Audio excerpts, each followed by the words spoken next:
Welcome to another live stream where we are going to discuss Not the End of the World by Ritchie. And today we are going to discuss chapter 6 on biodiversity loss. As always, you're going to be able to follow the stream at stream.greennuclear.online or watch it afterwards on YouTube. And if you like to support my endeavors on book reading and other stuff regarding publications and uh, lobbying for nuclear energy and eco-modernism, then please consider a donation. Let's switch to the book. And today we are again joined with Windrammer. So welcome back, Wind. Hello, thank you. Great.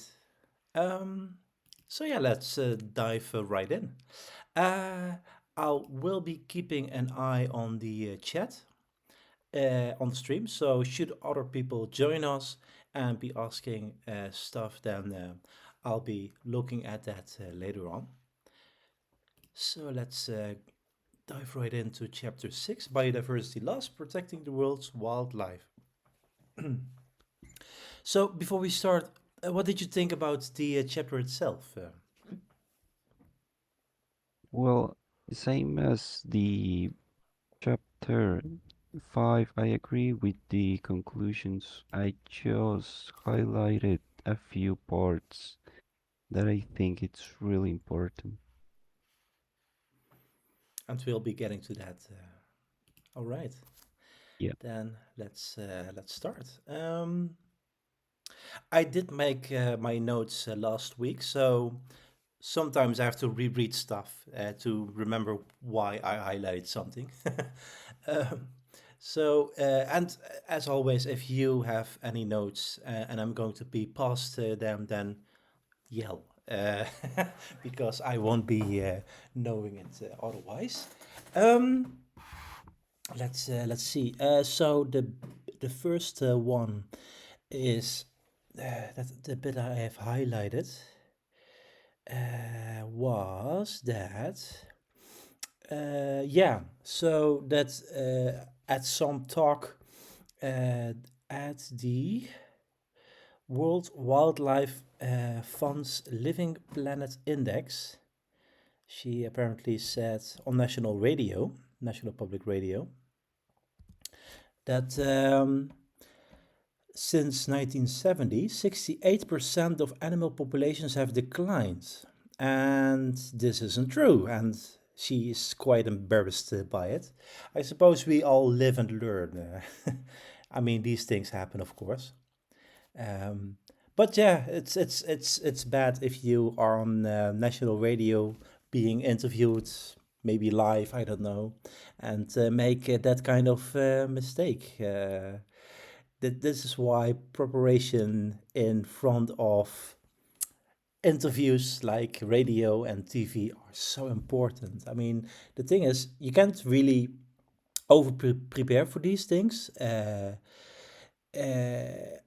It is something of an experience thing that you also have to have. Yeah, you learn by doing it, I suppose. But then again, do memorize your talking points, I would say. um,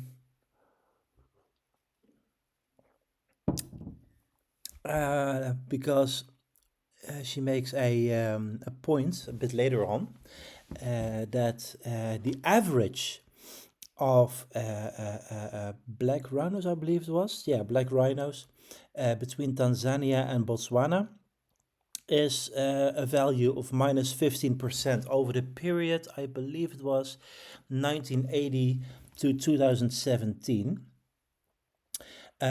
which seems okay-ish, but the real numbers are much worse because this is an average between countries and not an average over the total population. So the total population was almost 4,000 rhinos in Tanzania in 1980, and only 30 rhinos in Botswana. And in 2017, the rhino population in Tanzania was decimated until only 160 rhinos were left. Whereas in Botswana, they doubled, I believe. Yeah, almost doubled. So they went from 30 to 50. I do wonder about their genetic gene pool, but that's another thing. um, so yeah, it's way worse than minus 15%. But the point that she's making here is, of course, statistic. As the Americans say, there are three kinds of lies: lies, damned lies, and statistics. You can make up any number you really like without question. Let's go on. What is this statistic? We have not lost. Oh yeah, okay. So she is going to be overcorrecting over over her mistake on national radio. We have not lost 69% of wildlife, but many populations are struggling. So this is a statistic on the between 1970 and 2018, the average decline of studied animals population was 69%. This does not mean we lost 69% or that 69% of species went extinct. It's a big correction there, big caveat. But yeah, it's not going well for many types of animals, many how do you call them, families or so the mammals have a declining population of 43% over this period, over the last more or less 50 years. Birds have been gone by half, and the same has more or less been the case for reptiles, amphibians, and fish. Uh, yeah, so that's not great. So yeah, so at the bottom you see declining population. So 51% of the fish, and goes for all the other animals. 51% of the studied fish populations had declining numbers, whereas 45% of the studied fish populations had increasing numbers. So I guess you could make the point that this is actually about evolution, survival of the fittest, etc. But it might be a more nuanced story. Going on. Let me see. This touched on a bigger question of why we care about biodiversity at all. Yeah. Um, so I think this is an interesting point that she's making. That there is this cuddle factor. You want to cuddle a panda, but you don't want to cuddle a worm or an insect or whatever. Whereas the panda is not really that important for biodiversity. I mean, it's sad if it is gone, but there's no ecosystem going to be collapsing because of the panda dying out. Whereas if insects are going to die out, that's a big issue, right? So this cuddle factor that we have in our psyche is actually not helping a lot, I suppose. But let me see what he is saying here. The scientist in me wants to make a practical argument about why I care about rhinos. Humans rely on balanced ecosystems, and we need biodiversity to survive. That's important. So that's mostly true, but not always. So there are some species, she says, where this functional value is obvious. For others, it is less clear cut. But ecosystems are complex. So this might actually be a good argument to be on the safe side of things, and to save as many species as we can, because we are notoriously bad at judging whether an ecosystem is going to be saved by saving species X, Y, or Z, or saving another species, because the interlinks between these species are so deep, and the second order effects and third order effects are so ravaging that things could go haywire if we don't be careful about this. Um, and there's another psychological argument she's making, and that is, wildlife is beautiful and makes us happy. We find joy in nature. A living forest is, of course, better than a dead or a sterile forest that only has trees.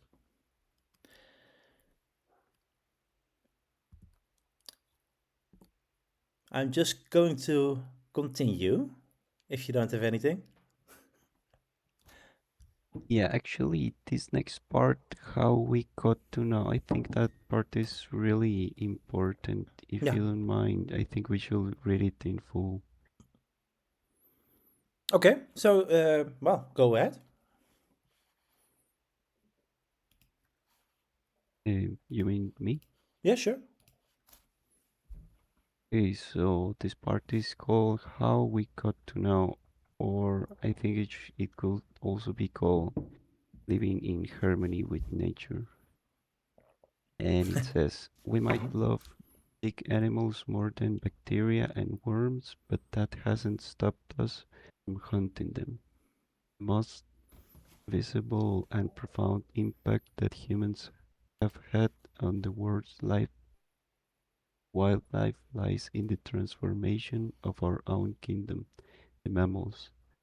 Question of when humans migrated out of Africa first and first laid root across the world continents is one that has been hotly debated and contested. Hmm. We now have many archaeological clues about these timings. There is another way to trace the journey of humans across the planet, looking at when mammals went extinct. Exactly. Whenever we see large mammals dying out, we find our ancestors' footsteps not far ahead. Yeah. And she gives me many examples of megafauna going extinct right around the time we went there. Exactly. Mammoths are, So of course, I the wanted, well-known example of this, but yeah, there are many more examples, of course. Thousands of big animals. yeah, so I of course wanted to highlight this because of the primitivist argument that if we just go back in time to hunter gathering, then everything will be fine and we will live in harmony with nature. But I don't think that's true because, as she points out, we have been hunting, hunt, hunter gatherers hunt, and this was one of the factors that drove many species to extinction. Hmm. Exactly. So yeah, Yeah, we didn't really care about sustainability at the time. So we just had mouths to feed, you know. If a baby is crying, then you feed the baby, you know. That's how it works. Um, yeah, yeah. So we did go a little overboard. And I believe I did make the point earlier at a previous session that most megafauna inside Africa is still alive, is still around. And why is that? It's because they know humans. They know how dangerous these monkeys are. um, so I believe I already gave the example of the zebra. So you don't tame the zebra, and that's why horse riding wasn't a thing in Africa for the longest time because the zebra was untamable because it was instinctively fearing humans. And the same goes for all other big megafauna. Um, we did have some other people joining in on the live chat, but they already left, so we don't have any questions. Then I guess we should continue. Let's see. So here we have an interesting graph. So in Africa, hominids had evolved alongside large mammals, so they were more resistant to human pressure, and only 20% went extinct. That's still a lot, of course, but it's not it's paling. It's not as awful as it was in the rest of the world. So in Europe, human arrival about 45,000 years ago, and extinctions around the same time. So in a more or less 30,000 year period between 45,000 and 10,000 years, about, yeah, well, 36% of megafauna went extinct. And if we go to your neck of the woods, well, Central America isn't actually listed here, but let's see for South America. So 72% of megafauna went extinct after humans arrived. That's a fuck lot. That's huge amount.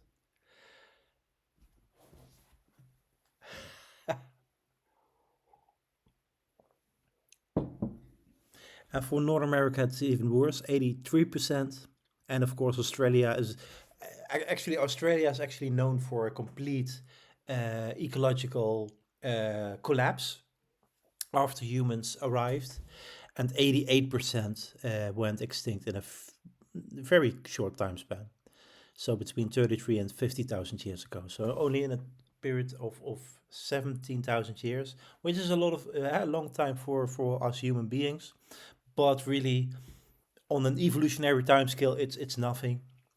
A blink of an eye, 88% went extinct. That's like uh, dinosaur level extinction. That's really fast.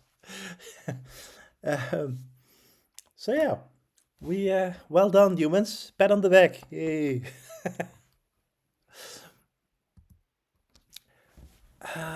Let's see. So species became majestic. All right. Yeah, nearly all the mammals that went extinct were big. That's the important one. So, I mean, bunnies are still around, rats are still around, cats are still around. So why is that? Um, it's easier to hunt bigger meat.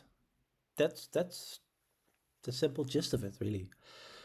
It's easier to kill a mammoth and feed your tribe for weeks or months on end, and don't really care about the rest. I mean, months. I don't think it would be months, would it? I mean, I'm not sure about their conservation strategies at the time. Maybe in colder areas they could conserve the meat for longer periods, but if it is any warmer, I'm not sure. I'm not sure. Maybe weeks, though. So that ecological damage is the result of uncontrollable population growth. Yeah. So that's the well. Okay. So I need to back up a little. So she makes the point that there were never ever more than 5 million people alive at any given time during the period of the hunter gatherers. So over a period of time of about at least 100,000 years, there were no more than 5 million people on planet Earth. So nearly 2,000 times less than live on Earth today. So, um, a global population, half of that my home city, London, she says, okay. So it goes against the common environmental narrative we see today. So that's the Malthusian argument that there are too many people living today on Earth, and that's why Earth is going to shit. So the ecological damage as the result of uncontrollable population growth. So that we went from 1 billion people about a century ago to 8 billion today, and 10 billion by 2050. Um, that's nonsense. So, and she makes the point that if 5 million people could transform the whole mammal kingdom, that is obviously nonsense. So what happened between that era and now is that we have a whole range of technologies, agriculture being a prime example of this, where we can feed a lot more people, whereas our relative footprint is vastly shrunk from that time period until now. So our impact on Earth is actually less per person than it was during the hunter-gatherer era. Um, Let me see. So if people are saying we need to go back to monkey, right? The primitivist argument, we need to go back to nature, blah blah blah. You really need to ask yourself where is going to be our cutoff point in technology. So, are we not going to use agriculture anymore? Are we not going to use metal tools anymore? Are we not going to use glass anymore? So, we have glasses and windows and stuff like that, right? So, where is the cutoff point? When are we in harmony with nature? Um, there's no such thing. It's a real fallacy argument, I think. A dangerous fallacy argument because if you are taking it seriously, like Paul Ehrlich did in the 1960s, um, you need to kill a lot of people or prevent them from being born. So, yeah, that's not a great slippery slope to be on, I suppose.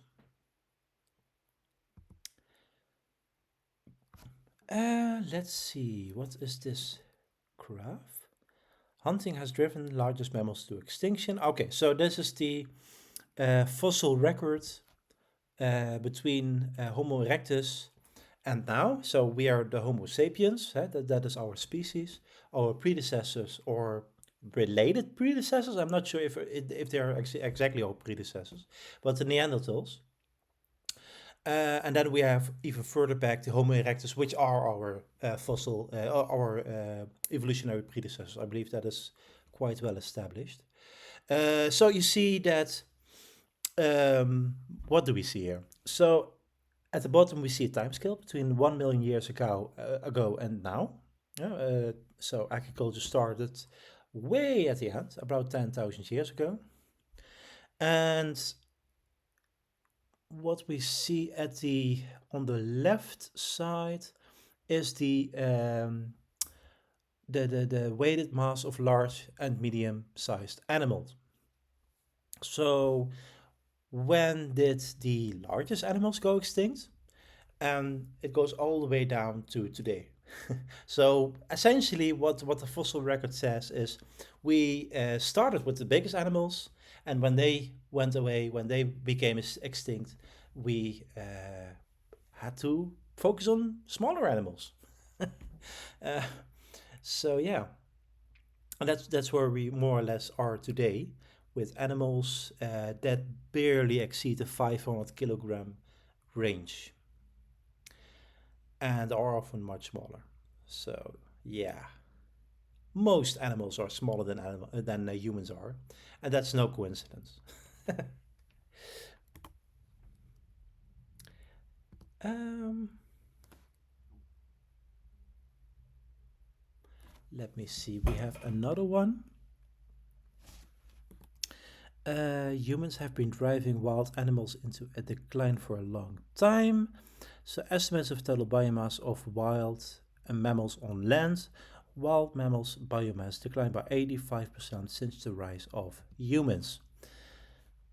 So you see the quaternary megafauna extinction between 100,000 and 10,000 years ago, where we killed off 25% of all biomass. So essentially the biggest animals, right? And today we have killed off even 80% of that, where we are left with 3 million tons of carbon if we are going to measure biomass in tons of carbon. So yeah, that's not great. Because you see an accelerated rate also. So the previous step is at the year 1900, so just over 100 years ago. And today we have lost two-thirds of that, right? So we went from 10 million to 3 million tons of carbon. That's a lot. That's we need to pay attention here. Let me see. Oh, right. So if you look at the biomass, that's an interesting statistic. Is that wild mammals make up a tiny 2% of all the biomass. I believe it was mammal biomass specifically. Yeah, mammal biomass. So 2% of all the mammals on planet Earth are wild animals. 2%. That's ridiculous. Ridiculous, right? So humans are 35%, vast majority, if you look at the dominant species. And of course, our animal slaves, the livestock, is 63%. We are killing tens of billions of mammals, cows, pigs, sheep, every year to feed us. That's a staggering rate, and we need to, yeah, this is causing all kinds of problems that we see throughout the book, of course, in the CO2 emissions and nitrogen pollution, etc. So we've already spoken about that.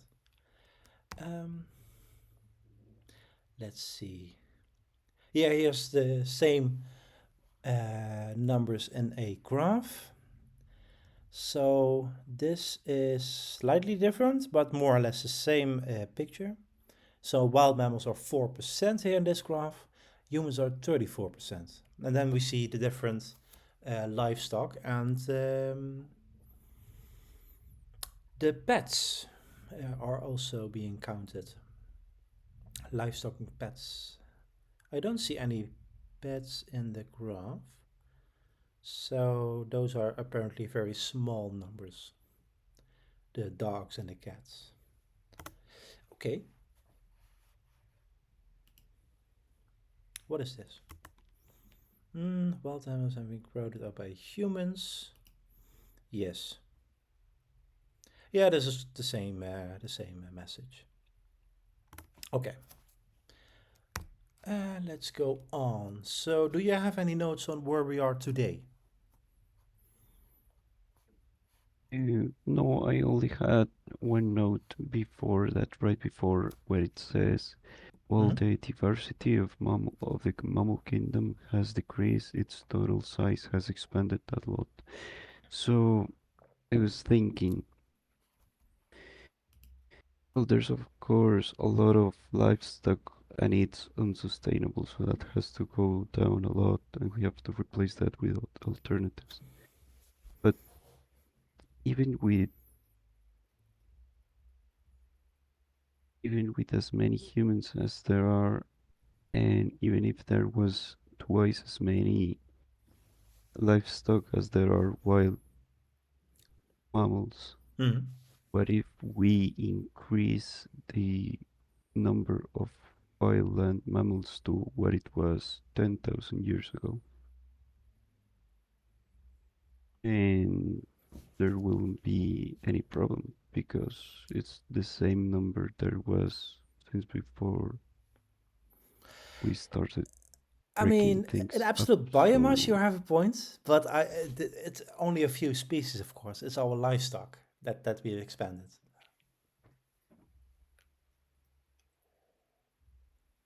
no, I meant the wild ones. Like for example, on the graph it says 10,000 years ago it was 15 million tons of wild, and in 2015 I can't even see the number, but yeah, basically increased that back to 50 million tons. Let me see. So you are talking about 10,000 years ago, 15 million tons of carbon, which is the biomass of the wild animals. Today, we have a lot less than that. So 60 million tons is specifically for humans, which is 35% of the total. And the wild mammals, wild land mammals, are 2%. So that's 1/17th. And 60 divided by 17 is 3.5. So we went from 15 to 3, more or less. So that's a lot less. So what we did expand was Right, the livestock. right. So I was thinking, even if livestock was like 35 million tons, as long as as long as we can find a sustainable way to keep it, it will be a problem that there is like that that wild land mammals are half of that because it will still be the same number there was 10,000 years ago in absolute terms. Mm-hmm. I mean, sure. But it's not helping So yeah, biodiversity, I would say.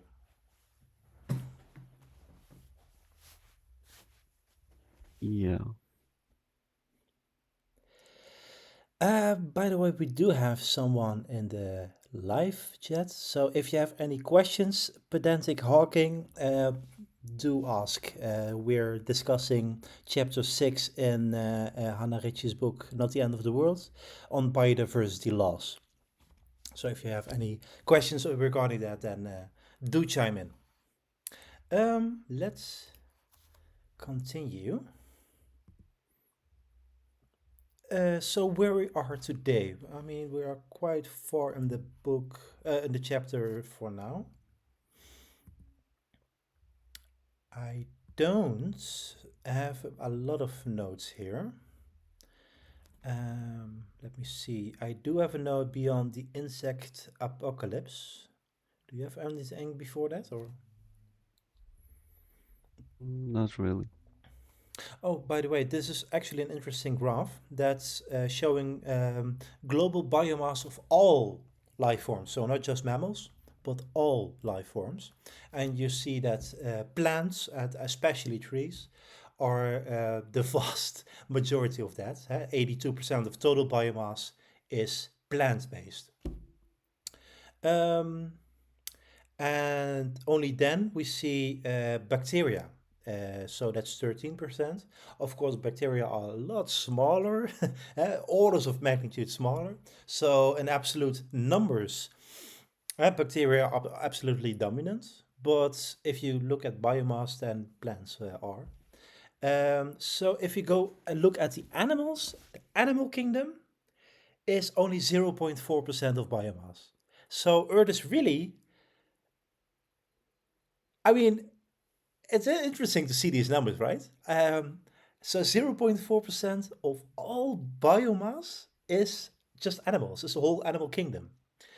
And if we zoom in on that 0.4%, only, what is it? 2.5% or 0.01% of total biomass are humans.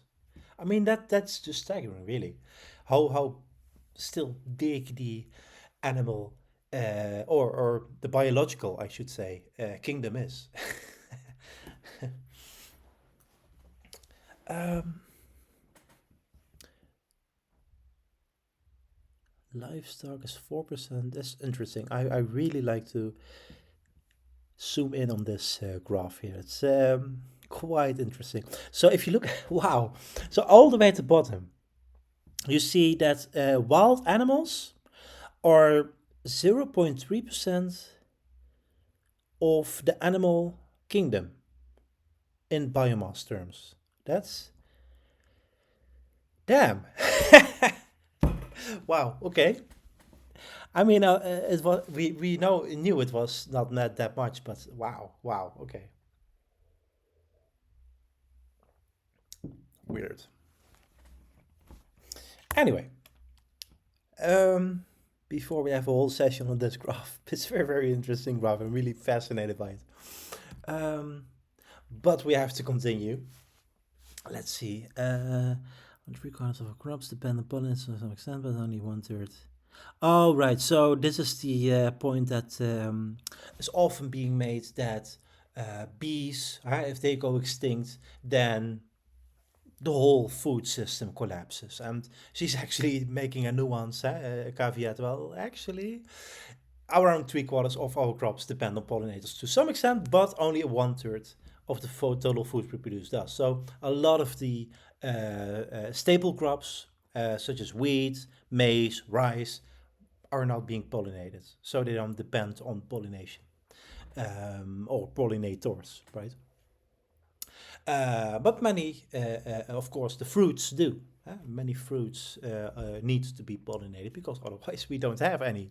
Um, this is why, by the way, in the United States, they have this system of huge areas of monoculture.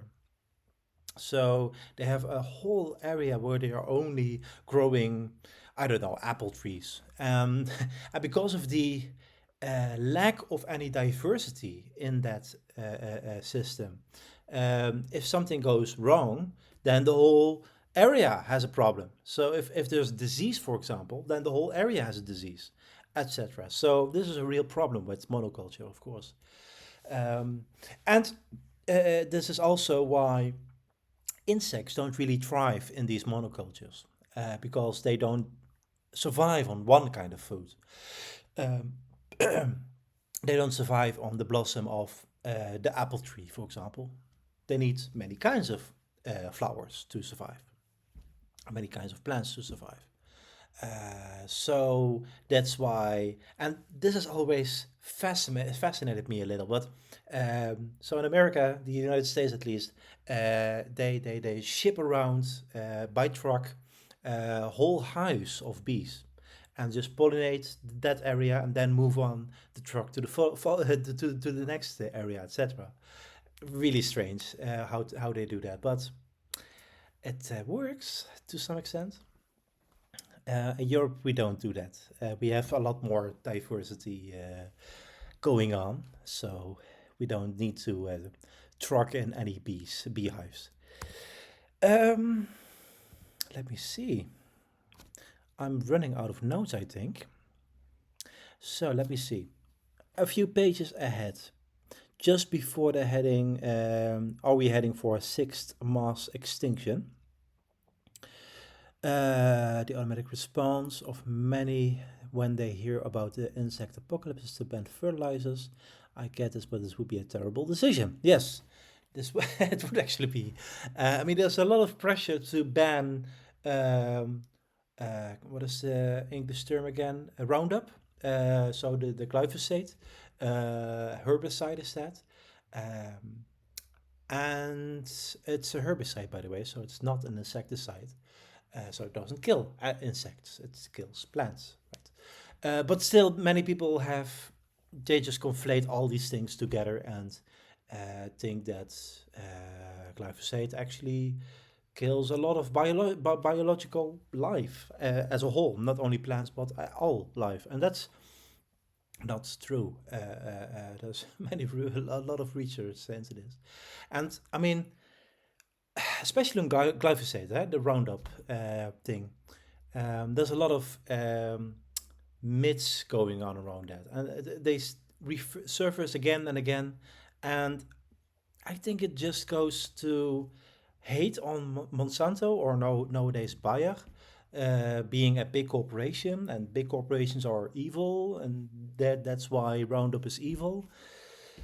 Any research into Roundup doesn't pan out that it is that dangerous. I mean, it's not the greatest thing ever, of course. You don't. I don't think you should be drinking it, for example. Um, but it's not the toxin that's often is supposed to be um, by these people. Um, Mind you, I'm a communist and I hate big corporations, but I do think we need to focus on the scientific studies and the scientific facts. So anyway, um, let's see. but by minimizing the amount of farmland and by using fertilizers and pesticides more cautiously and efficiently, we can reduce these impacts. Yes, it's that easy. I mean, the amount of pesticides being used and herbicides being used in Dutch agriculture has dropped significantly. I believe she's making the point somewhere that we actually dropped a lot of um,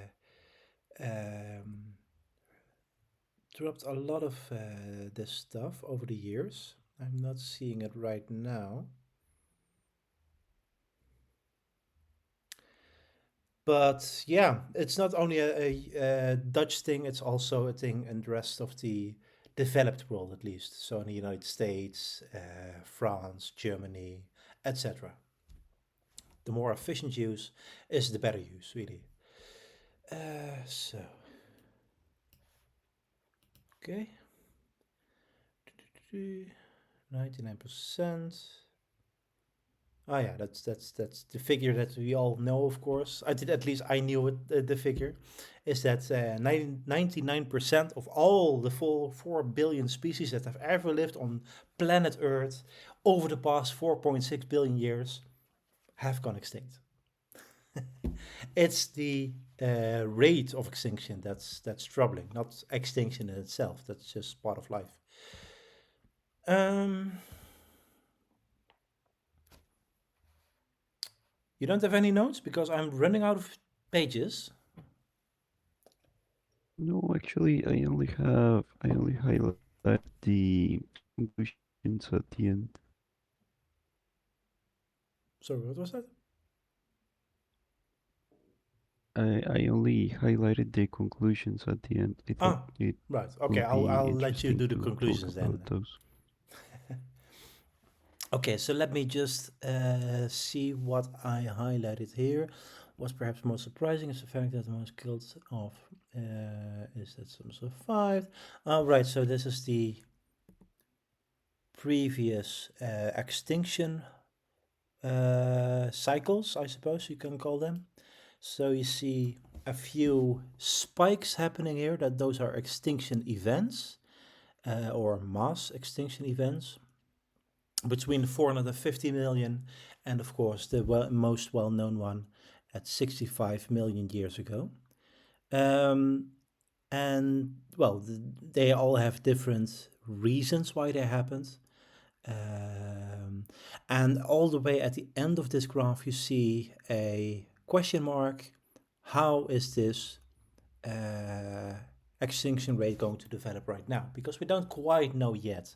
It has been too short a time. We only have data for the last, or solid data for the last 500 years or so, right? So we don't know yet. But it's going too fast. We have all indications that it is going too fast. And we are the cause of it, right? So, yeah, we need to fix that. Let's see. Uh huh. Yeah, so all the way at the end of this heading, she makes the point that, okay, mass extinction event is unlike any of the others because there's a handbrake.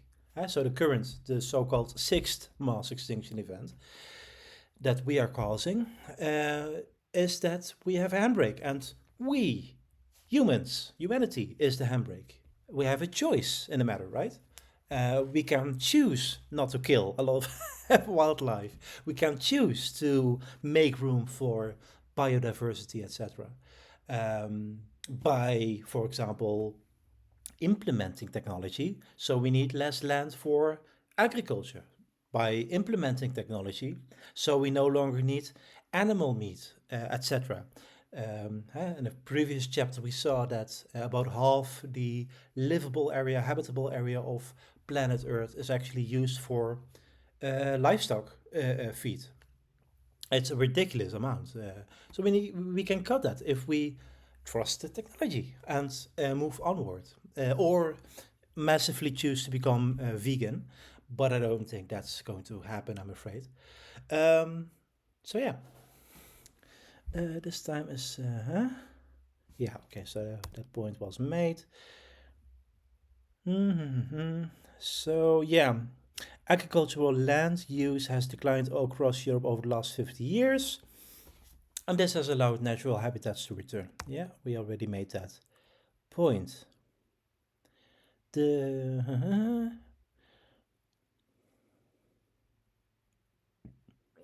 yeah, okay. Just a few more numbers on extinction rate.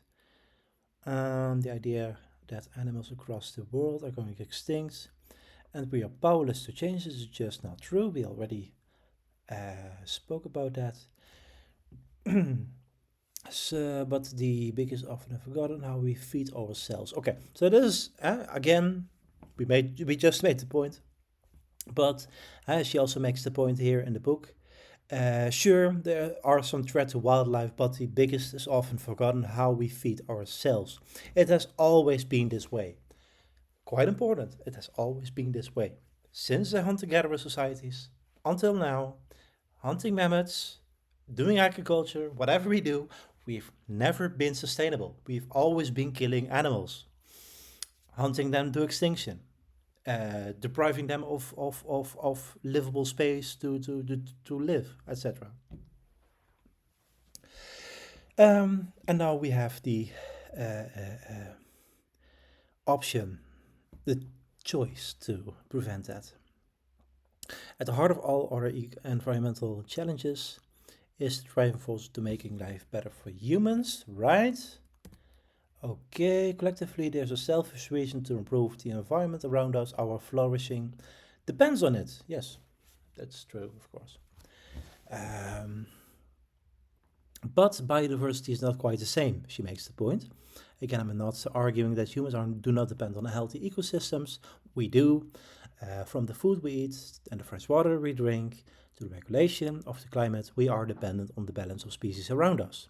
And the obvious problem, as she says, is that we often don't know what these species are. So we simply don't know a lot of species, right? We haven't cataloged them at all. Um, okay, so right at the end, she makes.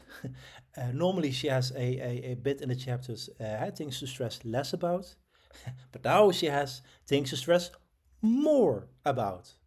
And of course, she's basically summarizing the chapter here. So, what do we need to do to stop this mass killing of biodiversity?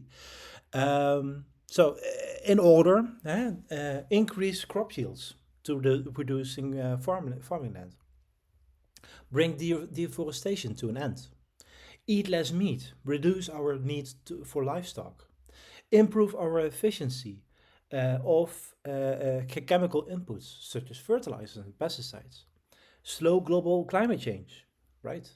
And stop plastic leaking into our oceans. I believe that's the next chapter. So, do you have anything to add to this, Mintrouw? Right, so the first four are basically the same thing, and it's basically saying intensify and make farming much smaller, since it's the biggest land change that we humans make, and what threatens a lot of species by taking away their space. Yes. And then slow global climate change, that's where nuclear energy comes in. Mhm. And stop plastic leaking into our oceans. There was this glass that we saw the other day, you and I. What was it called? Superfast glass, Mm. made in the yeah. So I think that's what we should be using. I think we should do away from single-use plastic and use glass and things like those. Right. Yeah, for the people that haven't that don't know what we are talking about, like the old DDR, so East Germany, when that was still around in the 1970s, they invented a glass that wasn't going to break or break very easily. Yeah, you could still break it, but it was like 15 times more durable than normal glass. And they made beer glasses out of it. So they so all the bars in the DDR had like these super strong beer glasses, and um, eventually they were just well satisfied. They didn't need glass anymore, so they tried to export it to capitalist countries, and capitalists didn't really care about it because you know Coca-Cola, for example, said, "Well, we earn money by people breaking our bottles, and we don't care if the bottles break." For the longest time, so like for decades, this Superfast glass wasn't actually used for anything until these phones were invented, and they needed very strong glass to make our screens. And that was, of course, that was not the DDR providing that super strong glass. It was a Western company doing more or less the same. And of course, we know that today as Gorilla Glass. So yeah, that's we can use that kind of glass for anything. We don't really need to um, use normal glass and spend a lot of energy into that.